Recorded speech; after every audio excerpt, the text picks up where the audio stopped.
특별조사위원회 특조위 시작이 됐는데 조사 기간이 1년이잖아요. 1년 플러스 3개월입니다. 1년 플러스 3개월. 네. 자, 그러면 이 특조위가 어떤 식으로 좀 나아가야 하나, 뭘 중점적으로 봐야 하나. 특조위는 사실 이제 수사기관이 아니지 않습니까? 예. 조사기관인데 수사기관은 어떤 사람을 특정해 놓고 이 사람이 범죄 사실이 있느냐 없느냐를 따지거든요. 그것만 판단합니다. 그 예. 외에는 다 전혀 들어보지 않아요. 근데 우리가 원하는 건 그게 아니거든요. 네. 이 참사가 왜 발생했는지의 근본적인 원인을 알고 싶다는 거거든요. 그래서 그 원인을 조사하다 보면 그에 따른 책임자들이 책임이 연결되고 이제 네. 그렇게 하면 처벌을 받게 되는 건데 기본적으로 이 참사가 발생했었던 주요 원인이 뭔가 그게 경찰 때문인가 시스템의 문제인가 뭐 여러 가지 사항들이 있지 않습니까? 그렇죠. 뭐 용산 그 대통령실 이전의 문제인가 예. 뭐 마약 사범을 단속하는 그게 문제인가 이런 전반적인 사항들을 수사에서는 전혀 다루질 않았어요. 그래서 이제 이번 특조위에서 그런 부분들을 좀 폭넓고 강범위하게 조사를 해야만 이태원 참사의 원인을 제대로 규명할 수 있을 것이다. 저희들은 그렇게 판단을 하고 있죠. 그 유가족분들이 특별조사위원회에 제출한 네. 진상규명과 관련된 9대 과제, 9개의 과제가 있더라고요. 네네. 제가 좀 보고 있는데 네네. 이 내용에 대해서 좀 설명해 주실 수 있을까요? 네. 일단은 그 저희가 이제 가장 첫 번째로 네. 이 사항에 대해서 이제 이야기를 했던 게 뭐냐면 우리 아이들이 부모들한테 인계되기까지의 과정, 그 과정이 너무 미스터리한 부분이 많은 거예요. 병원도 뭐 여기저기로 흩어졌었고. 그렇죠. 그래서 네. 제 같은 경우는 현장을 갔었어요. 바로 현장을 가서 뭐 그 현장에 정말 막 그냥 아비규환처럼 돼 있는 현장을 가서 봤는데 또 제 아이도 제가 눈으로 목격을 했거든요. 그 골목 옆 그 빈 상가에 아이들이 쭉 이렇게 시신들이 누워 있었어요. 거기서 이제 제 아이를 봤는데 그래서 이제 거기를 들어가서 아이를 이제 일단 내가 부모니까 봐야 되지 않습니까? 그렇죠. 근데 경찰이 못 들어가게 막는 거예요. 못 가게. 그래서 왜 내가 이제 부모니까 가서 애를 봐야 되겠다 했더니 경찰이 막으면서 하는 이야기가 여기에 이제 전부 다 그 의사들이 진료를 하고 있다는 거예요. 그래서 이제 들어가면 다른 환자들이 방해가 되니까 가면 안 된다. 그래서 저는 그걸 그대로 믿었죠. 그래서 들어가지 않고 있었는데 나중에 보면 다 시신들이었던 거예요. 뭐 치료가 아니라. 그래서 굉장히 많이 분노스러웠죠. 그 이후에 마지막을 볼 수 있는 마지막 기회를 놓친 거예요. 그러니까. 저는. 그래서 그게 너무 분노스러운데 그러고 나간 뒤에도 한참 동안을 아무런 대비를 안 하고 있다가 갑자기 이제 소방대장이 소방대원들을 막 모으더니 막 지시를 하는 거예요. 지시를 이렇게 하더니 우리는 이제 거기에서 지시하는 내용을 그냥 홀려 들은 거죠. 들었는데 다목적 체육관으로 이송을 한다는 거예요. 그러면서 갑자기 전부 그 차들을 태워서 안에 있는 아이들을 다 해서 이제 그 차에 다 싣고 다목적 체육관을 가더라고요. 그래서 이제 저도 다목적 체육관을 먼저 가서 기다리고 있었어요. 그 다목적 체육관에 119 차량들이 끝도 없이 줄을 섰었어요. 쭉 서가지고 체육관 안으로 들어가기 위해서. 그래서 그때 계속 기다려 진짜 정말 하염없이 밤을 꼬박 지새우면서 그렇게 기다렸었는데 그 많은 기자들도 와 있었고 그래가지고 거기서 이제 빨리 어떤 정보를 얻어서 일단 와서는 아이를 데려가든지 어떻게 확인하든지 해야 되지 않겠습니까? 경찰한테 끊임없이 이제 내가 부모고 신원 확인을 할 테니까 우리 아이를 데려가게 해달라라고 계속 이야기했었는데 계속 기다리라고 그렇게 이야기하더라고요. 그래서 이제 날이 밝아가지고 그때 이제 기다렸다가 도저히 안 돼가지고 경찰한테 다시 이제 막 이야기를 했더니 네. 갑자기 뜬금없이 실종자 신고를 하고 오라는 거예요. 그래서 무슨 실종자냐? 내 아이가 여기 있는데 내가 신원 확인만 하면 바로 확인할 수 있는데 어떻게 실종자라고 이야기를 할 수 있고 실종자 신고를 하라는 것이냐? 그러니까 절차가 그렇다는 거예요. 그러니까 말이 안 통해요. 예. 아예 벽이에요. 그래서 거기서 실강이만 할 수 없어가지고 또 그럴 만한 정신 상태도 아니었고 그래서 이제 아들이 가서 실종자 신고를 하고 이제 우리가 너무 힘들어하니까 집에 가서 잠시 쉬었다가 다시 연락 오면 하자고. 그래서는 어떤 상황이 정리가 되고 실종 신고까지 했으니 이제 연락이 오면 다시 거기 가서 이제 아이를 데려오면 되겠다고 생각하고 있었어요. 그래서 집에 가 있었는데 12시가 되도록 연락이 안 오는 거예요.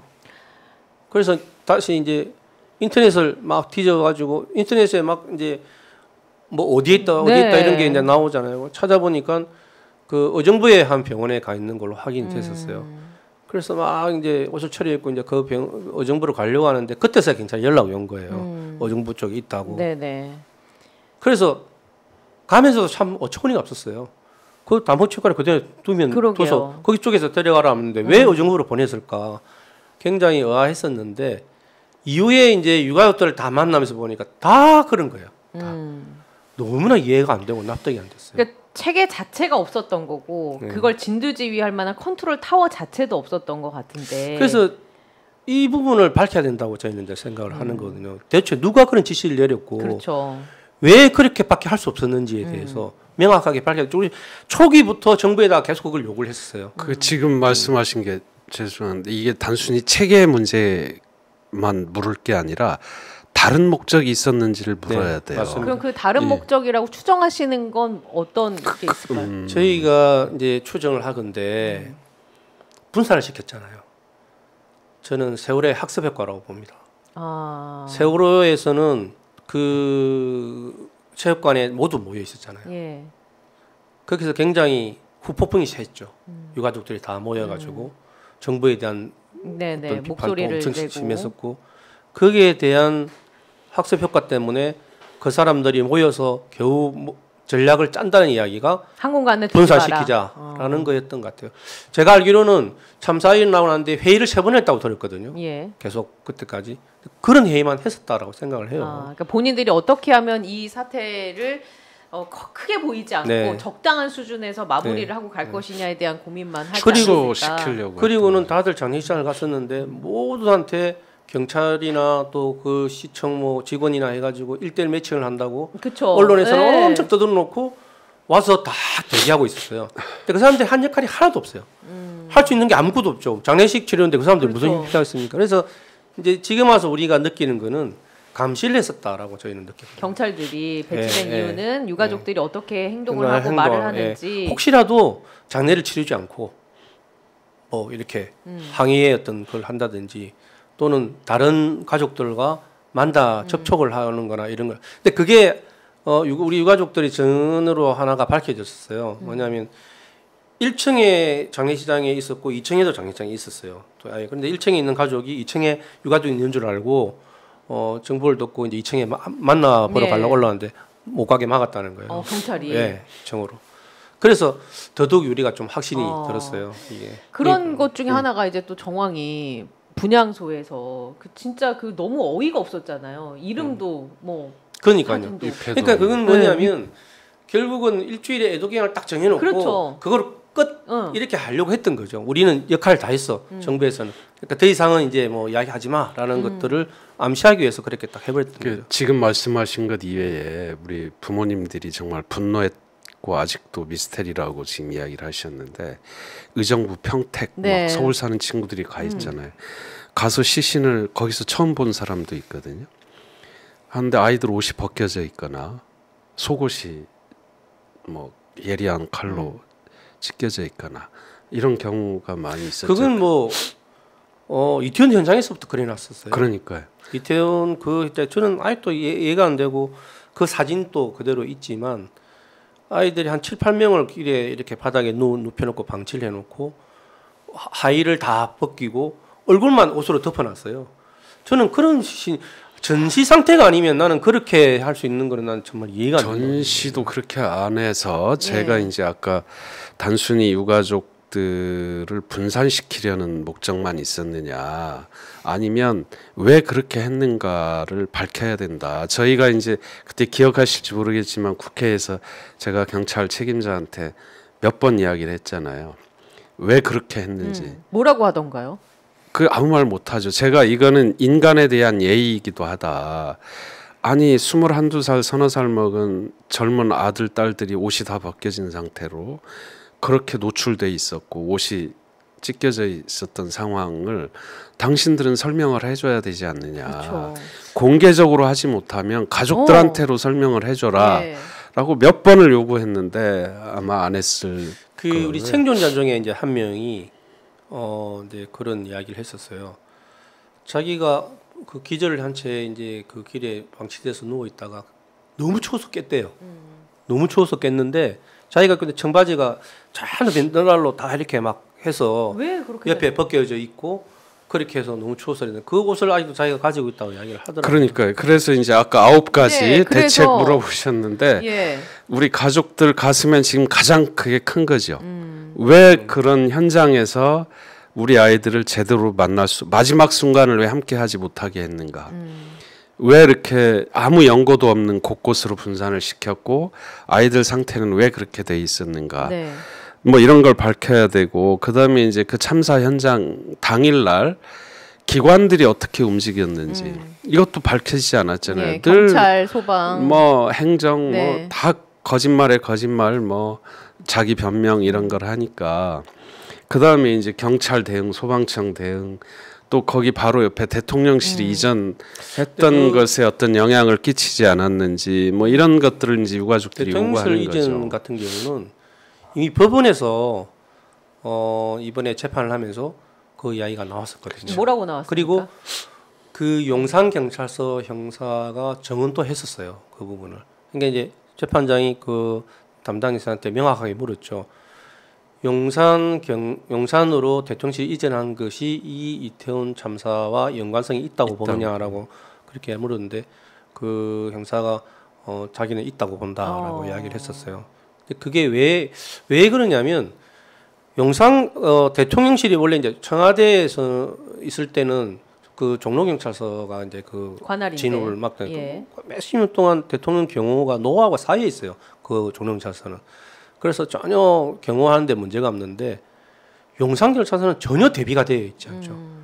갑자기 졸속으로 그냥 네. 아무런 준비 없이 그냥 와버리지 않습니까? 예. 용산경찰서는 그거를 해결할 수 있는 아무 능력이 안 되는 상태에 왔던 거죠. 그래서 용산서에서 인원 정원도 요청했고 계속해서 막 그런 걸 이야기를 했는데도 들어주질 않았던 거예요. 그러니까 그러한 경호에 대한 그런 어떤 능력이 안 되는 경찰서에서 하려고 하다 보니까 전부 그 경호에만 매달릴 수밖에 없었다는 거예요. 그래서 그 형사가 정언할 때 그 대통령실 이전하기 전보다 1.5배 업무량이 늘어났었다고. 네. 그래서 굉장히 힘들었었다고 이제 그렇게 이야기를 하더라고요. 그런데도 불구하고 이번에는 판결은 용산 경찰서만 잘못이 있다라고 판결을 했지 않습니까? 굉장히 억울해하죠. 예. 그게. 그러니까 행정의 대비가 얼마나 큰 차이를 일으키는가를 그렇죠. 네. 볼 수 있는데요. 제가 그저께 어제 계속 사실 이태원 그 골목에 가 있었습니다. 그래서 우리 교회 식구들하고 이제 가서 한참을 주변을 다 돌아봤어요. 근데 아직도 이해가 안 돼요. 왜 여기서 그런 사고가 났을까? 그러니까 제가 어떤 행정의 대비, 그 안전에 대한 감수성이 얼마나 큰 차이를 일으키냐면 이 사건이 일어나기 전에 박원순 시장 사전 조사를 했고 사전 대비를 했잖아요. 그 어떻게 이 군중의 흐름을 예. 조정할 건지 안전 요원을 어떻게 배치할 건지 도로의 어느 부분을 통제하고 어느 부분을 열어둘 것인지. 근데 이번에 하나도 그런 게 돼 있지 않았던 거예요. 그러니까 저는 이 부분에 대해서 정말 법적으로 책임을 물을 수 없다면 행정을 그러라고 우리가 선출해서 네, 세금을 네. 써가면서 운용을 하는 거잖아요. 권력을 주고.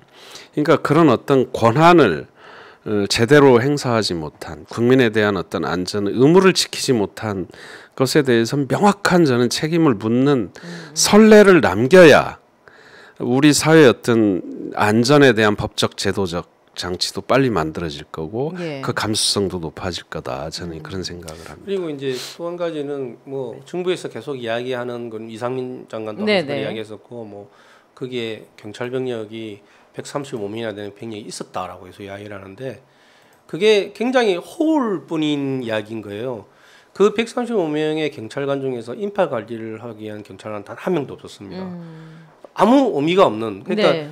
그 중에서 50명이나 되는 경찰관은 마약 수사를 위해서 네, 있는 네. 사복 경찰이었어요. 그게 그 사복 경찰이 과연 무엇을 했는가 그곳에서 그리고 어떤 역할을 했고 어느 곳에서 그 현장을 다 지켜봤을 텐데 그 경찰들이 목격자일 텐데 그런 위급한 상황에서 자기들이 그냥 마약 수사에만 계속 그렇게 한다는 건 납득을 할 수가 없는 거거든요. 그렇죠. 전혀. 근데 이제 그 국정조사 때 이제 그런 그 마약 수사 팀장이 그런 네. 증언을 했었어요. 이번에도 이제 재판 때도 그런 이야기를 했었어요.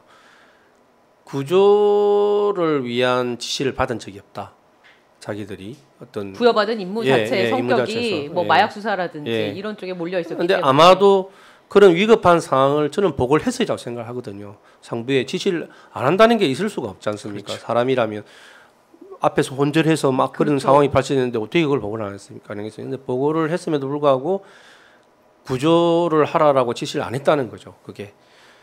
그러면 이 사람들은 그걸 무시하고 하면 징계받아요. 그러니까 어쩔 수 없이 네. 자기 역할을 할 수밖에 없어요. 그래서 11시 35분 정도인가 해서 이제 그 마약 수사대 팀장들이 도저히 안 되겠다. 이거 자기들끼리 회의를 그 현장에서 해서 빨리 구조로 전환을 하자 해서 조끼를 갈아입고 구조를 했다고 하더라고요. 근데 그때는 이미 골든타임이 그렇죠. 끝났죠.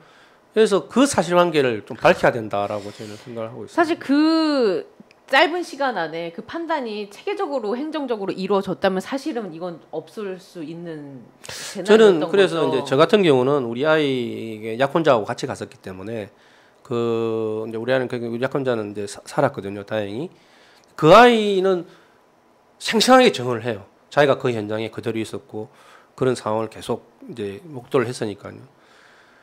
그 위급한 상황에 주위에 전부 다 이렇게 선체로 다 고개를 들고 다 실선을 한 상태로 있었는데 그렇게 방치된 채로 무려 50분에서 1시간 정도를 있었다는 거예요.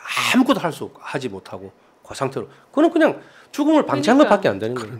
경찰이라고는 한 명도 눈에 띄지 않았다고요. 그 이후에 소방 인력이 한두 명씩 와서 했는데 이미 그때는 그렇죠. 뭐 상황이 시간이 다 지난 지났네. 상황이니까. 그런데 또 한 가지 의아스러운 건 그럼에도 불구하고 길에 방치대가 누워있던 아이들이 살아있던 애들도 있었어요.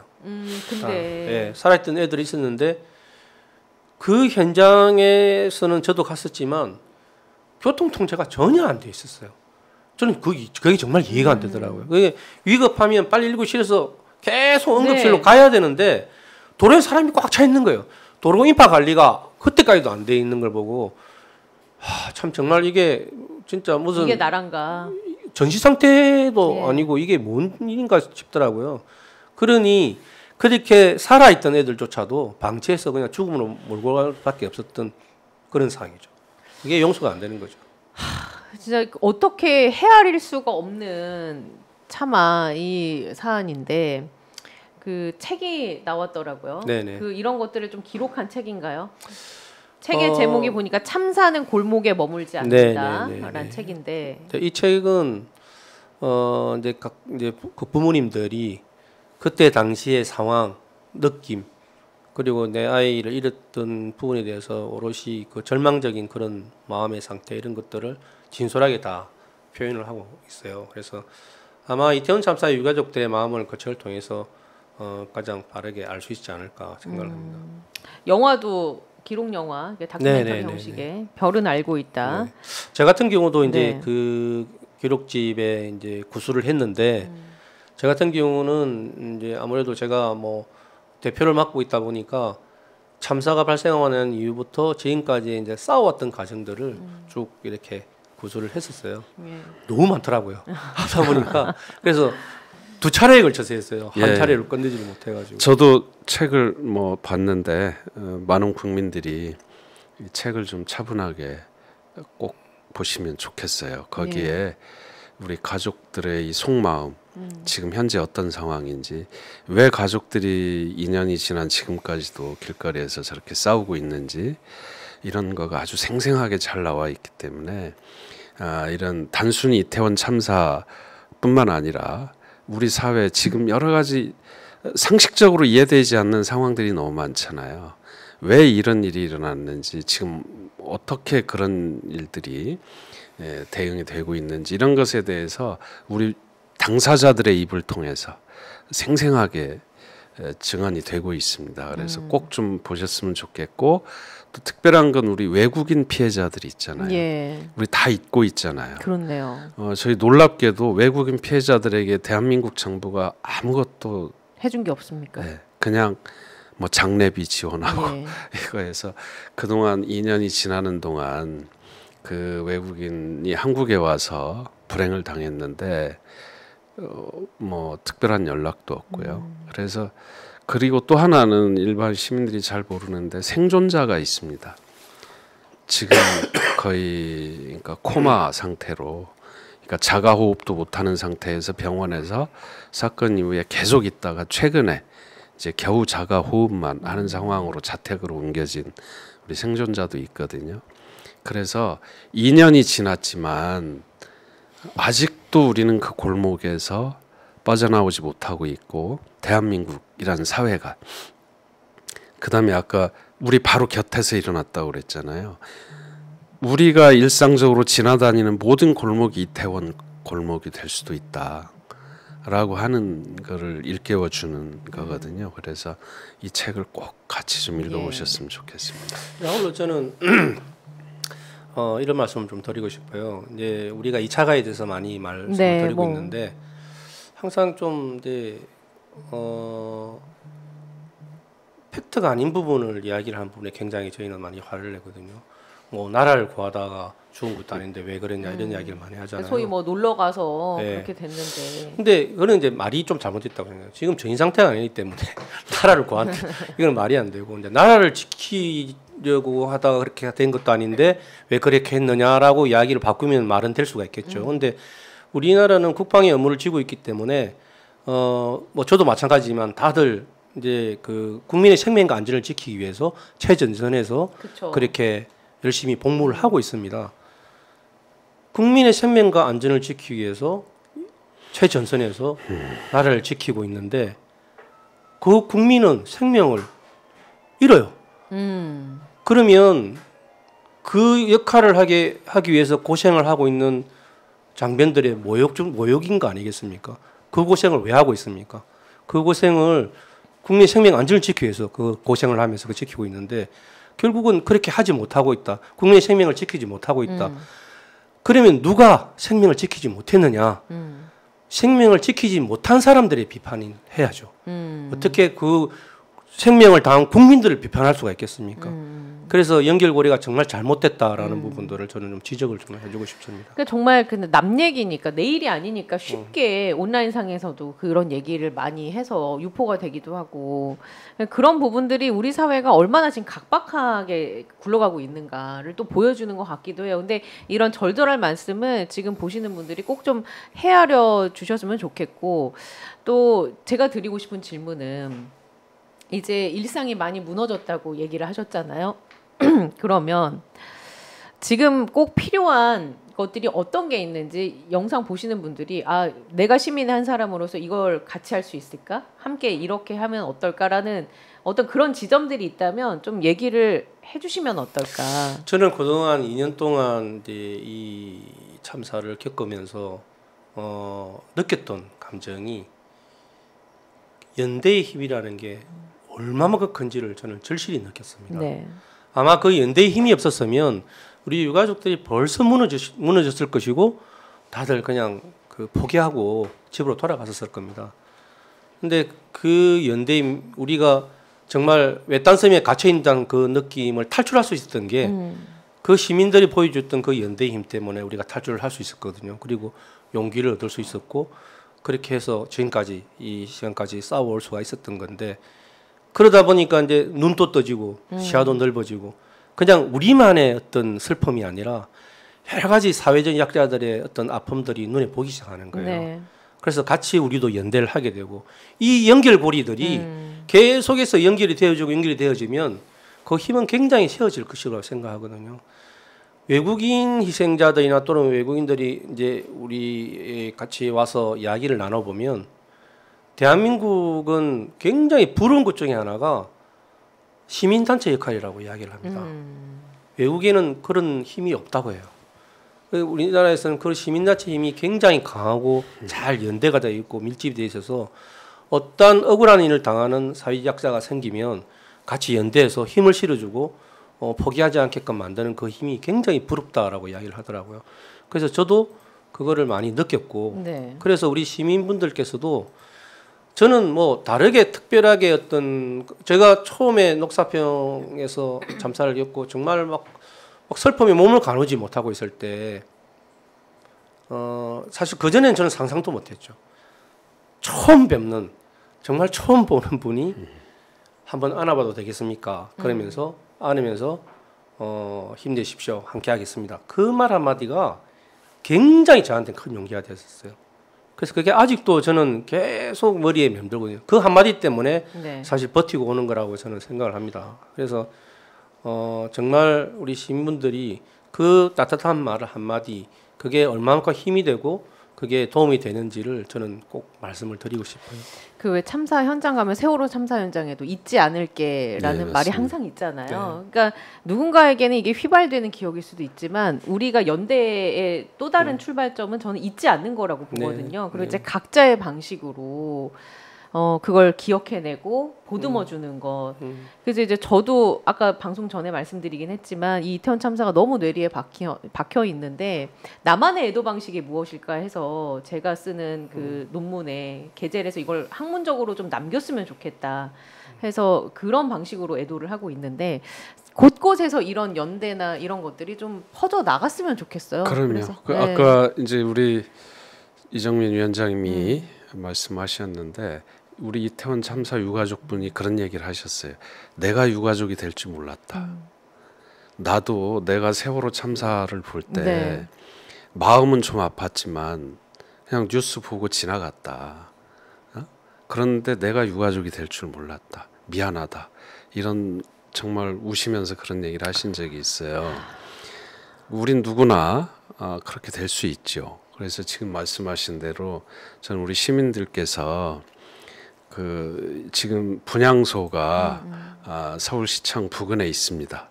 거기 지나다니시는 길에 한 번씩이라도 좀 들려주시고 또 인터넷상에 좀 우리 유가족들과 피해자들을 위로하는 네. 짧은 한마디 글이라도 좀 남겨주시고 하는 것이 우리 모든 국민의 안전을 저는 지키는 길이고 또 아까 트라우마 치료를 말씀하셨는데 가장 큰 강력한 치료는 유가족들 희생자들과 공감하고 네. 공명하고 연대해 주는 것 이것이 유가족들에게 가장 큰 힘이고 강력한 위로가 될 수 있다고 생각해요.